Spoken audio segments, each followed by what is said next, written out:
It's incredibly exciting to have all of us gathered here today at the Abbey, where stories take shape and history comes alive. And we are together for a very special purpose. We are working on a world premiere of a play that is celebrating the story of the SS Edmund Fitzgerald. And I am alongside playwright Vidas Barzdukas, actor Tom Holliday, who is playing Ernest McSorley, and our scenic designer and graphic designer, C.G. Ryan. So I'd like to start with talking with Vidas. Vidas, I'd love for you to share what was the genesis of this play and why you feel it's so important for this story to be told. Well, the genesis of the story, I think for a lot of people, was the first time I heard the song, The Wreck of the Edmund Fitzgerald by Gordon Lightfoot. I heard the song when I was in college and always kind of stuck in my brain. Also, as I got older, being from, Cleveland, Ohio, that's where I grew up, I would see a lot of freighters like out on the lakes, out there, on Lake Erie. And I found the story again and I really wanted to, tell the story. I wanted to research it. And the genesis just kind of became where the more I researched, I wanted to tell the story about the men who were aboard the ship. I wanted to tell more about the people that they left behind, who were mourning for them. I thought it was, a compelling tale about these men who were aboard the ship. They were ordinary men facing, in an extraordinary situation, facing insurmountable odds. And I just really wanted to tell that story. And I'm grateful that you did want to tell that story. I think that what you just touched on is incredibly important, that there are everyday heroes. And I think that we often, in the hustle and bustle of life, don't really take time to appreciate what someone who works in law enforcement does, someone who works on freighters, what they do and what they are actually providing the community at large.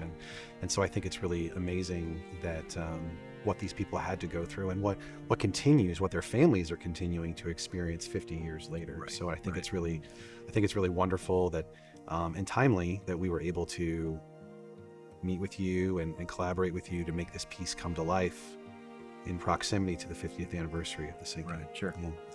So Tom, tell us a little bit about your process to bring Captain McSorley to life. Well, obviously, you want to do a little research, and I've done what I can. I've read through, there's an awful lot of material out there on the Fitzgerald. So I've gone through some of the books that are out there. I've seen some of the videos. But I was talking to Vidas, it's rather challenging when you're talking about playing Ernest McSorley because he remains somewhat of an enigma throughout all of this research material. You know that he was a really great captain. You know that he was one of the best, that his men really did like him very much, and they respected him, and he could be tough if he needed to be, but the men all knew that he was looking out for them. So that was part of the research that I've been doing and continue to do even as we speak. And then on top of that, my own interest about this, I have a kind of small, tiny personal connection to the story, which is very simply that I was a senior in college when this happened, and on the night of the sinking, I was working at the university radio station. And it was a fine arts radio station, so there's not a lot of, no DJing, no breaking into records. You're putting on, large reels, and there's a lot of time to do other things. So I would look at the AP Newswire, and along about 7 o'clock or 7:10 on November 10th, 1975, I started to see breaking news about this event occurring on Lake Superior, that a cargo freighter had gone missing, and there was this terrible storm. And I'm just kind of reading it as it goes along, and it became, something that I remember to this day, and it's kind of important to me, and that's why I'm glad to be taking part in this whole production. So you have a connection to this. I have Yeah. personal connection. Yeah. And CG, you have quite the responsibility. You are trying to help us recreate a storm that sunk a ship that most people thought was completely unsinkable. So if you can just walk us through your process thus far, the creative journey, that would be great. Absolutely. I have a different perspective than all three of you. I am from Los Angeles, and honestly, I didn't really know this story until, Joe, you asked me to work on this production. And when I work on a project, the first thing I do is intensively research. And it really struck me, the mystery of what actually happened. That, to this day, it hasn't been definitively pointed out what exactly caused the actual sinking. One of the things that I think is really interesting about the play is that when we met for the first time, you said, I do not want this to be another documentary. Mm-hmm. So it's not a literal depiction of the events, it's more of a surreal mental mindscape that we're trying to pull the audience into the minds of the characters. And also, the other thing I found so amazing about the story is it really is a story of the pull of love and adventure. Mm-hmm. And I especially appreciated the story of the love between the captain and his wife. In one of the documentaries I saw, they had a wedding picture of the captain and his wife, and they were so beautiful.